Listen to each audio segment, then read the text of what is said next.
Hi, I'm Joey Stout, and I want to talk to you about financial freedom.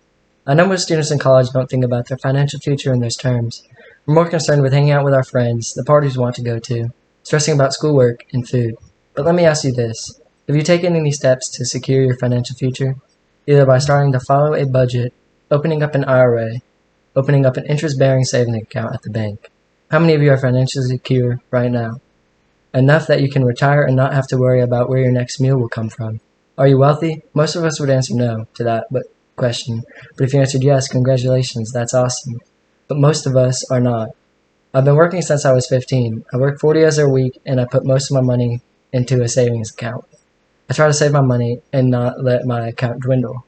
I try not to spend a lot of money on unnecessary stuff. I mostly spend money on food and gas. My parents ended up buying my car for me.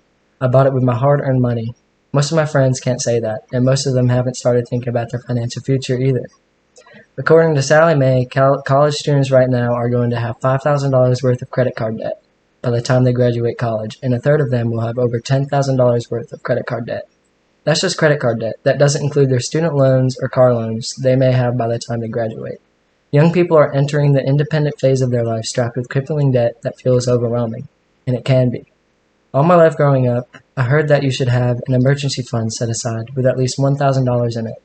How many of you here today have an emergency fund set aside already or know anyone who does? No? Well, you're not alone. According to CBSNews.com, nearly one-half of Americans would be in a bind if an emergency came up and they needed $1,000. And MarketWatch.com says that nearly 25% of Americans have no funds set aside at all. They simply don't have it. What would you do if an emergency costing $1,000 happened to you? Chances are you'd put it on a credit card, like nearly 40% of other Americans. Maybe you think an emergency won't happen to you. Well, let me tell you, it can and it will. Whether it's something with your car or health, emergencies happen. I know that for a fact. I learned that the day I flipped my car, totaling it. I had to find myself a car quickly, and I couldn't have done it if I had not planned for a potential financial emergency. So what do we do? How can we alleviate this problem facing Americans today? The first step would be get a job if you don't already have one. But when you get that first paycheck, don't blow it. If you are still a kid living at home, save up as much money as you can. Only spend what you need. If you are still living at home, consider yourself lucky. This is probably the last time in your life you will have money coming in and little needing to go out. So spend and save wisely. Secondly, visualize your goal. Make sure they are attainable. Where is it you want to be in 5 years, 10 years, 50 years? What do you want your life to look like at each one of these milestones?